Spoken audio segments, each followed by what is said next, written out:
Hi, welcome back to the Porsche Boxster air intake modification. This is the epilogue, so hopefully you've seen the first three of the series. And today we're going to try and wrap it up. So I've put about 500 kilometers on the car since I finished the modification. If you remember, it ran pretty rough in the beginning, and I took it out for a spin, and within about, let's say, 20 minutes, it smoothed out. The ECU started to adapt, and it ran pretty well and pulled very well. Now, I didn't push the car at all in the beginning because I didn't know where it was. I didn't know what the trims would be, the fuel trims, etc. So when I got back from that first ride, I hooked up the durometric and to see what we got. So here we need to discuss a few things that deal with fuel trims. Fuel trims, essentially here we're talking about long-term fuel trims. They fall into essentially two categories.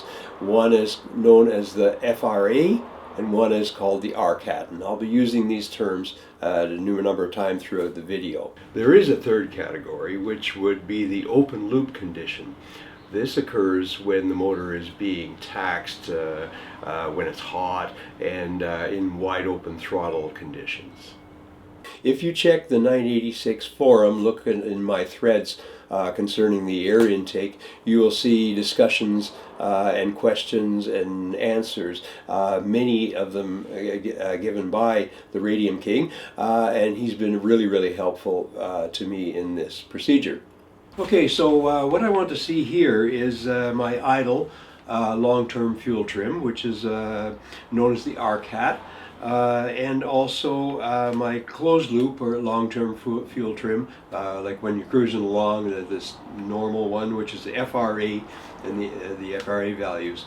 If you want to find out more about short and long-term fuel trims, there's Schrodinger's Box on YouTube puts out a couple of excellent videos that explains this in detail. So what we're going to look for here is the FRA values and the RCAT values on bank 1 and on bank 2.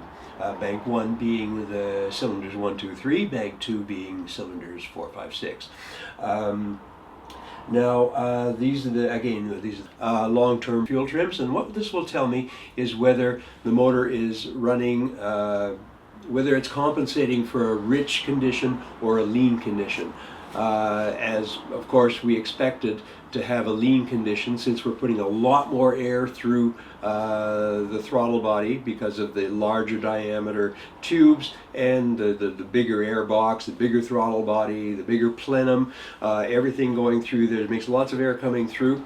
And so it had to compensate for this. Now the air-fuel ratio is supposed to be stoichiometric, which is 14.7 to 1. That's air to fuel. And this gives you the best, apparently, the best combustion. If it goes off of that, then the ECU will try to compensate and will try to add or trim the fuel back in order to keep that stoichiometric ratio.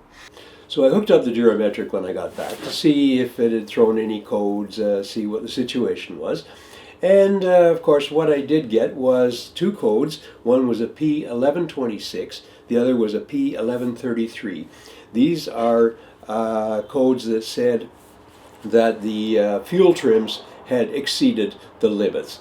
The limits for the long-term fuel trim under closed loop or cruising mode is somewhere between 0.70 and 1.32. So I had hit the 1.32, which meant the car was running in a lean condition. It was adding fuel, and it had reached the limit.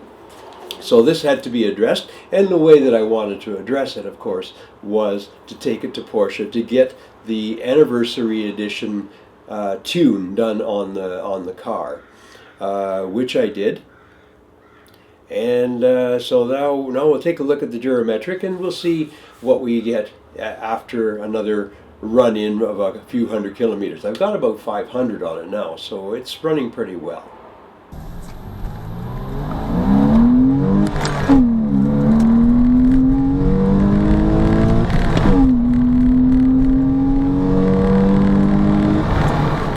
as you can see here, my FRAs are looking good at 1.03 and 1.00.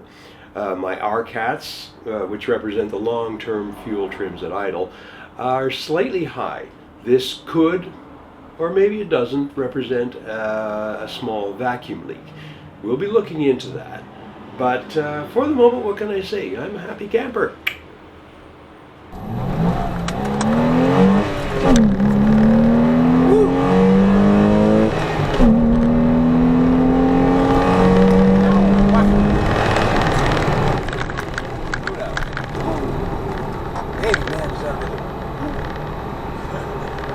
I don't know how much extra horsepower is there, but wow, that's okay.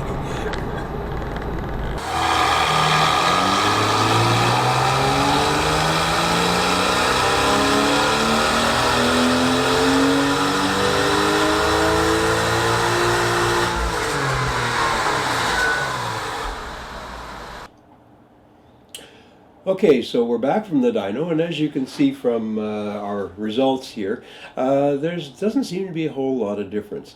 Now, as I mentioned earlier, when I took it out for a drive, it felt much stronger. Now, the problem here is that dyno 1 and dyno 2. Dyno 1 was that I had done as a baseline before doing the modification, was at one place.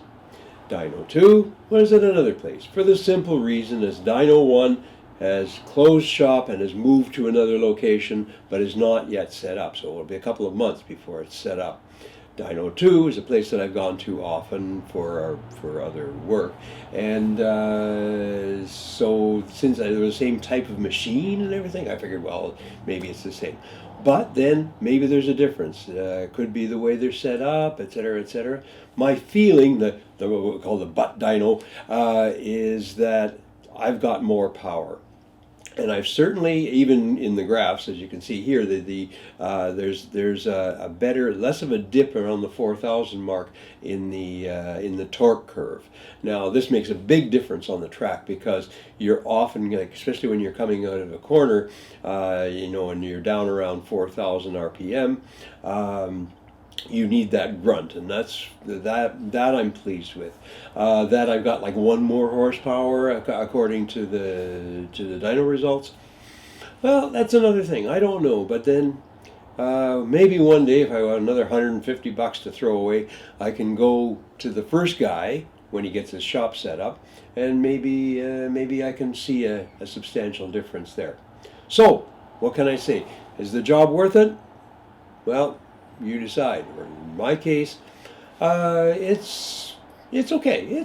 I'm happy. It seems to be running well. I feel that there's more pull. I'd like to see it on that first dyno again, just to see what it really is at.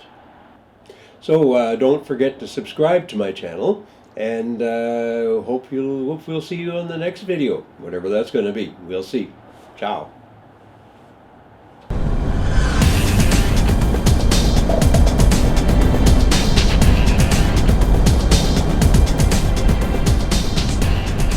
Hope you've enjoyed this video. Please click the subscribe button and leave any comments below.